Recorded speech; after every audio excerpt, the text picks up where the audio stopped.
Queridos amigos, sean todos bienvenidos a Mirada Semanal, el podcast de actualidad de Latinoamérica 21.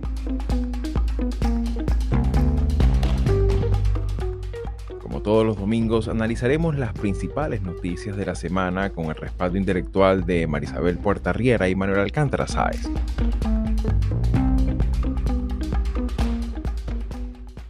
A poco más de una semana del inicio de la operación militar estadounidense Furia Épica, las relaciones de las cancillerías en América Latina sobre este conflicto en el Golfo Pérsico no se hicieron esperar. Estos pronunciamientos en su conjunto, además de mostrar las acostumbradas divergencias diplomáticas, reconocen la incapacidad manifiesta de las organizaciones internacionales ante un conflicto que solo se ha agudizado con el paso de los años. Y es que detrás de cada comunicado oficial hay mucho más que un mensaje protocolar. Las reacciones de América Latina a este conflicto en el Golfo Pérsico reflejan también las prioridades estratégicas, vínculos con potencias globales, dependencias energéticas e incluso afinidades ideológicas entre gobiernos. Dadas las características del conflicto, la creciente beligerancia militar de los Estados Unidos, el intervencionismo internacional de la teocracia y las implicaciones globales que tendrá para la economía esta inestabilidad regional, es necesario preguntarnos también ¿qué representará este conflicto para las relaciones interamericanas? ¿Qué alcances reales ha tenido la teocracia iraní en el desarrollo político y económico de nuestra región? ¿Qué posición han tenido los gobiernos de América Latina sobre un régimen criminal que masivamente ha violado los derechos humanos de sus propios ciudadanos? ¿América Latina tiene un rol que desempeñar en este cambiante orden mundial? Soy Xavier Rodríguez Franco, les hablo desde Miami, Florida, y hoy es domingo 8 de marzo de 2026. Y bien amigos, sean todos una vez más bienvenidos a Mirada Semanal y bueno, como pauta obligatoria pues hemos tenido que decidir un poco hacer una revisión de las reacciones que ha generado en la comunidad iberoamericana, bueno, el inicio de hostilidades en el Medio Oriente una vez más. Específicamente en el Golfo Pérsico. De alguna manera esta dinámica no ha dejado indiferente a ninguna cancillería, y sobre ese tema vamos a revisar un poco las distintas posturas, a pesar de que, claro, independientemente de lo que ha sido la tradición de la región, de siempre abogar por la resolución pacífica de las controversias y sobre todo el peso que debe recuperar el multilateralismo y la diplomacia, que ha sido, digamos, de alguna manera, palabras más, palabras menos, un poco la postura general de muchas de estas reacciones diplomáticas. Sin embargo, me gustaría un poco tu apreciación. ¿Cuáles son los puntos, digamos, en común y cuáles son los puntos divergentes en estas reacciones que se empiezan a dar y que, bueno, sobre todo, de alguna manera no resultan como muy sorpresivas, ¿no? En ese sentido, ¿cómo lo miras tú, Manolo? Mira, es interesante, bueno, lo que son no sé si las coincidencias en los tiempos, o también podría referirme a, a que los propios tiempos generan lo que estamos viendo, ¿no? Hay una clara coincidencia, ¿no? A la hora de analizar el escenario actual de una sociedad tremendamente individualizada, una sociedad tremendamente atomizada. Esto se viene, digamos, este tipo de sociedad, sobre todo en el ámbito de las sociedades occidentales y de la sociedad de consumo, se viene articulando desde hace medio siglo, lentamente, pero yo creo que ahora estamos en lo que podríamos denominar el paroxismo del yo.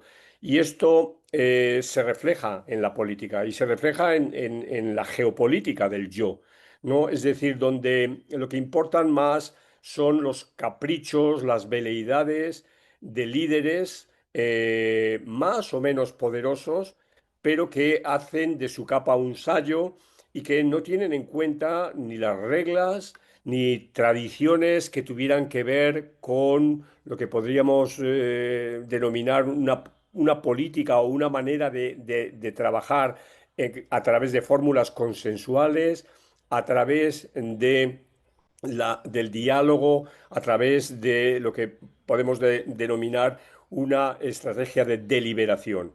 Y entonces estamos en esta geopolítica del yo, y es el título que di a mi columna mensual en Latinoamérica 21 esta semana, precisamente ah, con la pontificación del presidente de Estados Unidos, ¿no?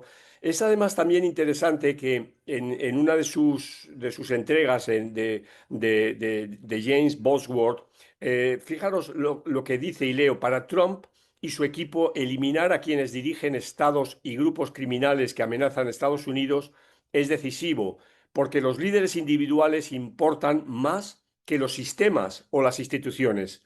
Se trata, dice, de una estrategia de capos a escala global que prioriza el espectáculo y la eliminación de individuos sobre el trabajo paciente y poco clamoroso de desmantelar redes, reducir la demanda, fortalecer la capacidad institucional y abordar las condiciones estructurales que permiten el florecimiento del crimen organizado.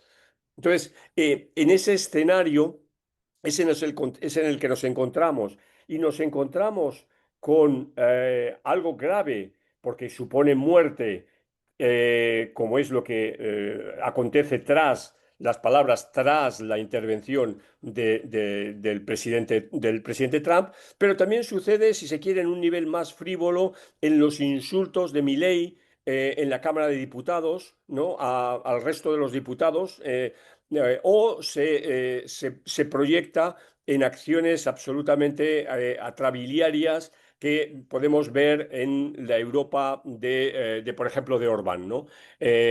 O sea que, por eso digo que este escenario del yo tiene unas repercusiones, si se quiere, más generales que las dramáticas, que son las dramáticas, y creo que es de lo que tenemos que hablar aquí, ¿no? De lo que ha sucedido desde el día 28 con los bombardeos a Teherán, a Irán, por parte de Estados Unidos. Claro, y en ese sentido también destacan posiciones en las que ciertamente, como comentábamos al principio, pues hay como la necesidad de la reconfiguración de una dinámica diplomática institucional que, bueno, luce prácticamente como un brindis al sol, ¿no? Y que aparte de eso, también destaca, y me gustaría un poco tu apreciación al respecto, Marisabel, que en esta coyuntura específica también resulta como curioso el hecho que, bueno, ciertamente pocas defensas, ¿no? Salvo las típicas palabras de Cuba, ¿no? Pero pocas defensas a un régimen también que ciertamente, la verdad también se ha dicho, es un actor desestabilizador en la región, en su región, un actor que ciertamente, pues, ha estado interviniendo sistemáticamente en la dinámica de otros países y que, claro, independientemente de esto, pues, obviamente deja como una dinámica en la que ciertamente se desconoce cuál pudiera ser el alcance también para efectos de la región, sobre todo porque, bueno, hablamos sobre en el caso particular de Argentina, pues no podemos olvidar trágico episodio de las explosiones que se hicieron en la AMIA, en esta mutual judía que existió en Argentina, ¿no? Pero ¿cómo miras tú esta dinámica, sobre todo? Porque, bueno, del sábado a esta parte, las tensiones se han incrementado, ¿no? Bueno, yo justamente pienso como Manolo en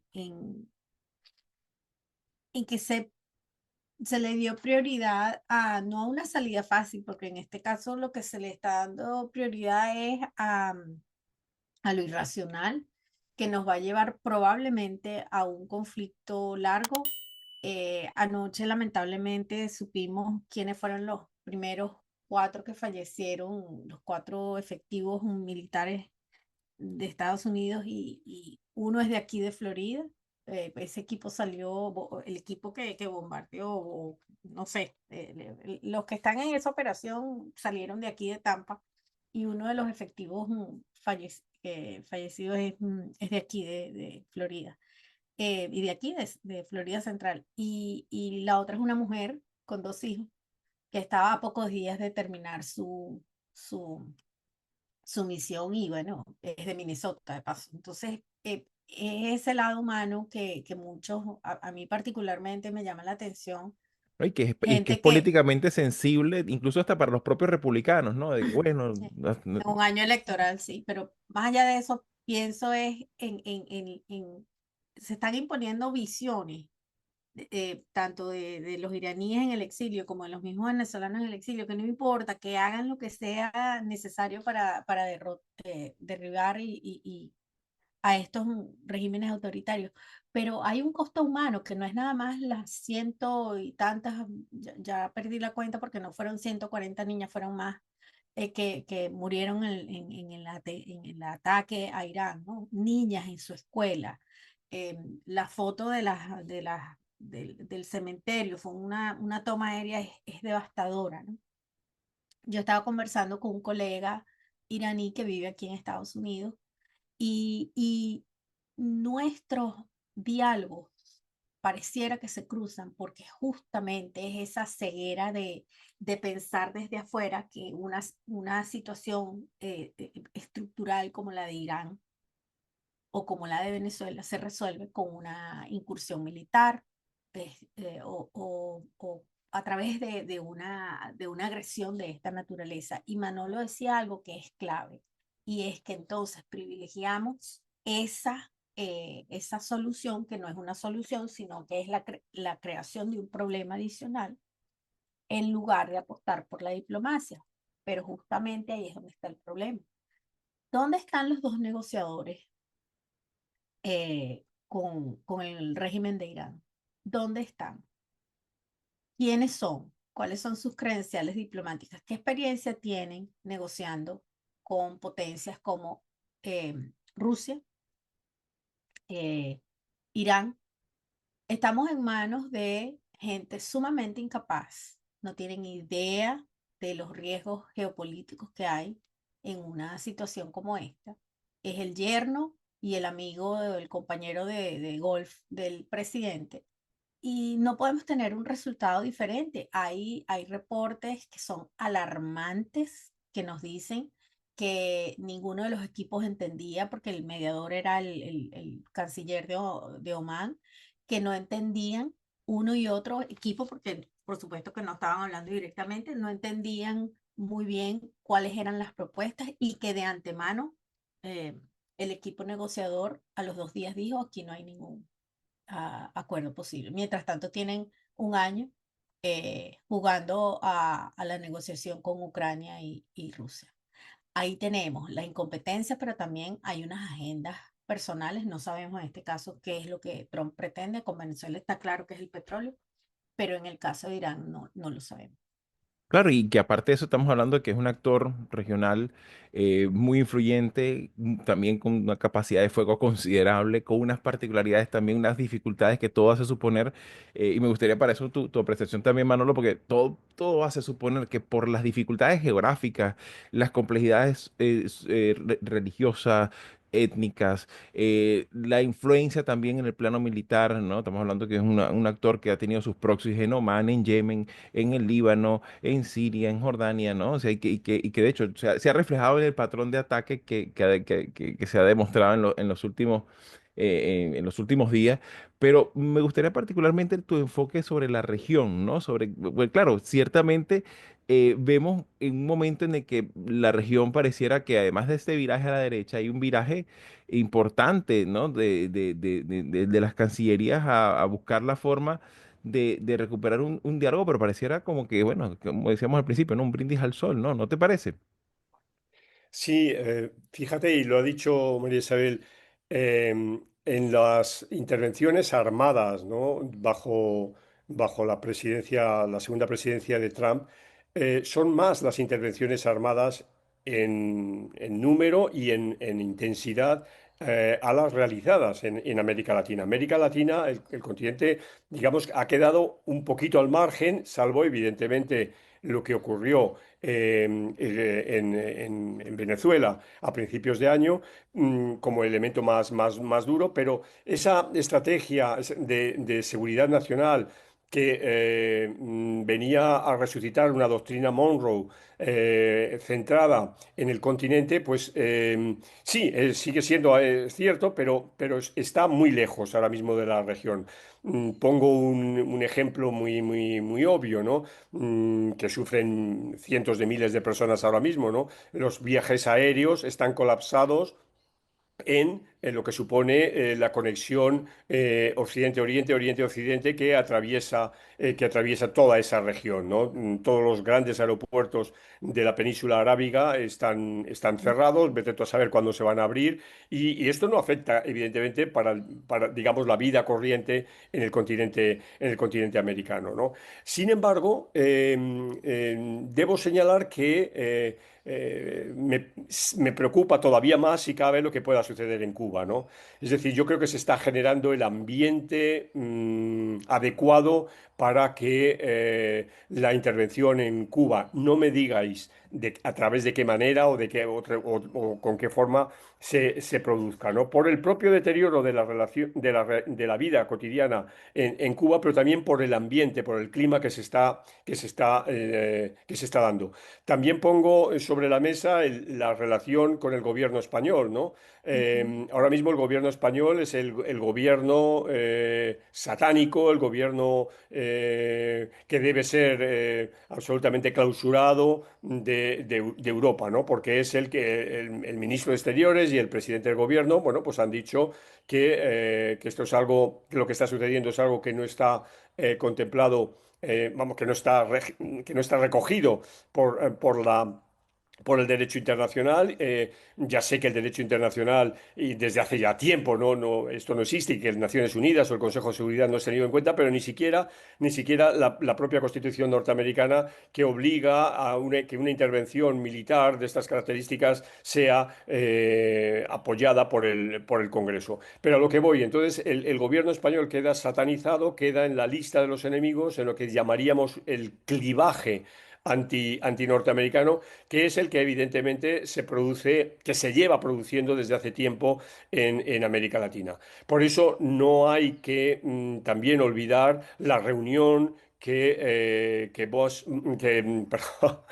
que Trump va a realizar, que va a llevar a cabo este fin de semana en Florida con sus amigos presidentes latinoamericanos. Es decir, van a estar presentes quien le ríen la gracia y quien Sí, tienen claramente una sí, posición tomada a favor de Estados Unidos. Haga lo que haga, porque también de alguna manera está la supervivencia de estos propios regímenes, está así la es. supervivencia de Milei cuando el gobierno de Estados Unidos le aprueba un crédito de salvación justo días antes, fechas antes de las elecciones legislativas de septiembre. Está la supervivencia, evidentemente, de un Bukele cada vez más desacreditado en el ámbito internacional, y que soporta la tensión que se le va a ir haciendo más creciente en el ámbito, en su sociedad, con el apoyo de Estados Unidos. Claro, y me gustaría también, Así es. acabas de mencionar un tema que ciertamente es sensible, sobre todo porque a pesar de todo lo que se dice, lo que se ha hecho, ¿no? También Estados Unidos sigue siendo una democracia, ¿no? Y en ese sentido, aunque tu patrón de comportamiento en muchas ocasiones puede ser cuestionable de lo contrario, ¿no? Pero me gustaría un poco también tu apreciación, Marisabel, porque claro, Manuel ha tocado un punto sensible, que es el tema de la aprobación parlamentaria, o sea, la postura parlamentaria con respecto a esta controversia ojo, tampoco es nueva, ¿no? O sea, en muchas ocasiones los congresos van, digamos, de alguna manera manteniendo una línea bastante crítica a la beligerancia, sobre todo a la beligerancia militar internacional de los respectivos presidentes, pero particularmente en esta coyuntura, Marisabel, vemos que esta semana también va a ser clave, ¿no? Esta semana se tiene previsto que el Congreso y el Senado tengan no tan solo sus debates correspondientes, sino que puede que haya existe, plantea la posibilidad de reunir votos necesarios para crear algún tipo de contención parlamentaria a estas hostilidades que se están desarrollando en el Golfo Pérsico. Sin embargo, bueno, eso forma parte de la dinámica. Marco Rubio dice que no, sí, se le informó antes debidamente, pero más allá de la formalidad, pues ciertamente está planteado una ruptura a lo interno del propio Partido Republicano, ¿no? ¿Cómo miras tú particularmente esta dinámica puertas adentro de la dinámica parlamentaria estadounidense? Bueno, por ahora no hay ruptura, hay algunas voces aisladas, eh, sobre todo después de la reunión que tuvieron el, el Gang of Eight, y después hubo una especie de briefing. De ese briefing salieron, por supuesto, los demócratas salieron todos espantados diciendo que la situación era mucho peor de lo que se sabe públicamente. El consenso que hay entre los demócratas en el Senado es que esta administración no tiene idea de cómo justificar el ataque. Hay Y unos videos sobre todo la rodando. hoja de ruta de salida, ¿no? Pues ese es el tema. ¿Ya? Sí, es que ellos creen que la gente no guarda videos. Ayer hubo un montaje interesante de todo lo que dijo Rubio antes y lo que dijo ayer, contradiciéndose completa y absolutamente. Sí, era porque Israel iba a atacar y entonces ellos tenían que hacerlo también. Después era que no, que hay cosas, verdaderamente, dicen que ellos han estado esperando por este momento era, eh, porque era inminente el ataque de Irán, ¿no? Y resulta que, bueno, algunos críticos les dicen el ataque es inminente desde hace 47 años. Hay problemas a lo interno para justificar por qué lo hicieron. Y sobre todo lo que es mucho más preocupante, anoche uno de los senadores, no recuerdo cuál de tantos, dijeron que lo que luce inminente es que va a ser inevitable enviar tropas y ahí sí creo yo que vamos a tener problemas, porque hasta ahora la fractura no es ni en el Senado ni en la Cámara Baja, porque en la Cámara Baja Masi es el único realmente que anoche perdió su primaria Dan Crenshaw allá en Texas, que era uno de los quizás críticos más Sí, sí, más fuerte, sí, sí. y sin embargo, no era del todo, él era maga, solo que no era nivel Marjorie Taylor Greene, pero ese señor perdió su primaria anoche y el mensaje es que el que no esté 100% alineado a lo que el presidente haga, si no haya ninguna justificación, sale. Y eso lo estamos viendo. En la Cámara, en el Senado, el único realmente que se opone frontal, aunque Josh Hawley ha asomado algunas, pero realmente que se opone a esto es Rand Paul. Entonces, ¿qué pasa? Nosotros no sabemos hacia dónde nos va a llevar este conflicto, pero lo que sí está claro es que debajo del movimiento MAGA sí hay fracturas. Estamos viendo cómo toda esta gente que llevó al presidente al poder gracias a las campañas de influencers, de gente que no son políticos y están, hay como una revuelta. Sí, claro, Eh, digamos como en términos convencionales, sobre todo para los jóvenes que nos escuchan, políticos no convencionales, ¿no? Porque normalmente, No son eh, políticos, pero claro, claro, influyen. Influyen muchísimo más que claro, los políticos. Tienen más alcance, sociológicamente influyen con con las nuevas muchísimo normas de más, de la porque, comunicación política, ¿no? porque a ellos es justamente a los que se les responsabiliza por haber llevado al presidente. Y desde que comenzó el ataque a Irán, esa gente tiene un cortocircuito que yo creo, yo insisto que esto va a tener repercusiones. Eh, Veamos los números de Talarico, ganó su primaria y la ganó fundamentalmente gracias al voto de los hispanos, Era lo que te porque iba precisamente. arrasó en distritos electorales hispanos. Entonces, yo creo que vamos a tener unas primarias, es cierto, lo que hicieron ayer de impedir el voto en algunos precintos, eh, la Corte Suprema de Texas impidió que se siguiera votando. Eso es lo que va a pasar en las elecciones. Esa va a ser la estrategia. No es que van aquí a salir con las cajas como hacían en Venezuela, que nos robaban las cajas con los votos. No es que les van a voltear el voto y le van a poner de demócrata a republicano. Eso no es lo que va a pasar. Pero lo que pasó anoche creo yo que es la prueba piloto de lo que van a hacer en noviembre.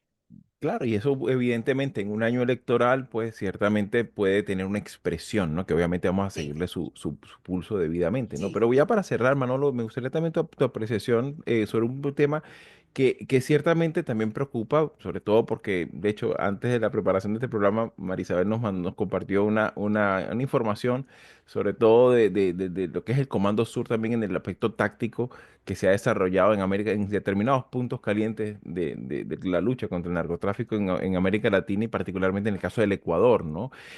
es probable que veamos también como efecto de esta dinámica que se desarrolla en el Medio Oriente también un incremento en las acciones donde participa, con participación directa pues, del ejército estadounidense en dinámicas donde ciertamente este tema del narcotráfico resulta imperativo, ¿no? ¿Cómo miras tú esta dinámica a propósito de estas olas, ¿no? Que estamos hablando de repercusiones que genera este conflicto en el Golfo Pérsico también en nuestra región, ¿no?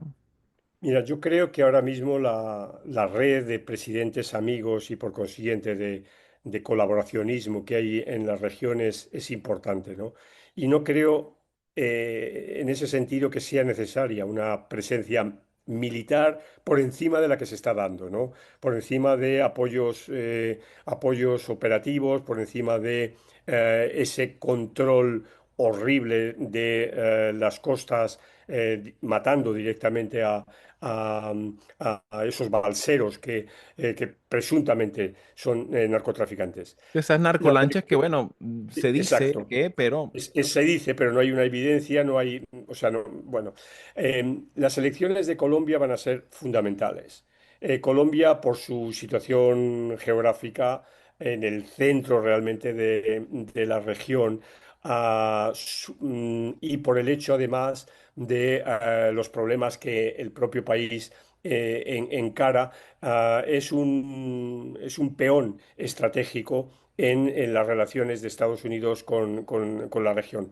Colombia fue tradicionalmente, fue históricamente un país aliado de Estados Unidos. Conviene recordar que la participación colombiana, por ejemplo, en la guerra de Corea, o sea, donde hubo un batallón de colombianos combatiendo con Estados Unidos allá, bueno, siempre ha tenido una relación muy sólida. Esa relación en los últimos 4 años, desde la llegada de Petro al poder, queda de alguna manera congelada, pero no se agrava, no hay una confrontación. Sabemos y hemos visto momentos de tensión entre los dos presidentes, pero la última foto de la visita de Petro a la Casa Blanca, bueno, de alguna manera cauteriza todo lo que anteriormente hubiera pasado.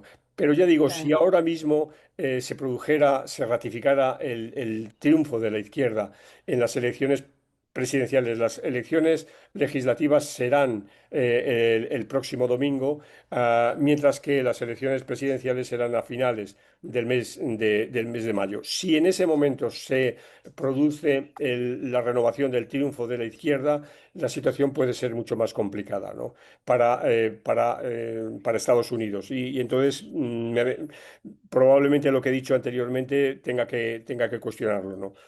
claro, claro, y obviamente estaremos muy atentos a cómo se vaya desarrollando esta elección tan sensible, sobre todo de cara a esta política que también ha tenido a América Latina como su hemisferio, ¿no? Como lo ha dicho en muchas ocasiones el propio Donald Trump. Y que bueno, ciertamente, de hecho, pongo acá abajo en la parte de la sección de comentarios el artículo, Manolo, que nos comparte esta semana y que de alguna manera pues ilustra esta controversial geopolítica del yo, que bueno, está forjando también nuevas dinámicas a lo interno de Estados Unidos, del hemisferio, pero también en cuanto a una nueva doctrina diplomática o de la no diplomacia, ¿no? Podríamos también catalogarlo, en la que ciertamente pues se genera una conmoción y algo importante para entender el tiempo que nos toca vivir. Así que bueno, mis queridos, se nos ha echado un poquito de tiempo encima. Muchísimas gracias por sus apreciaciones y bueno, estaremos muy pendientes de cómo se vayan desarrollando estas ondas expansivas de la terrible situación que vive el Golfo Pérsico y todas estas regiones en donde, bueno, ciertamente como se ha comentado y como hemos conversado aquí muchas veces, pues ciertamente abogamos pues por obviamente el cese del conflicto, de los enfrentamientos y que sobre todo existe una paz duradera. Así que bueno, mis queridos, nos escuchamos el próximo domingo aquí en Mirada Semanal. Hasta entonces. Un abrazo, hasta pronto. Si llegaste hasta aquí y te interesan estos temas, puedes ayudarnos a seguir haciendo estos vídeos dándole like, compartiendo, comentando y suscribiéndote al canal de YouTube de Latinoamérica 21. Puedes acceder también a todos nuestros episodios entrando en nuestra página web latinoamerica21.com/podcast y en las principales plataformas de audio. Subimos videos nuevos todas las semanas, así que nos veremos en Mirada Semanal muy pronto.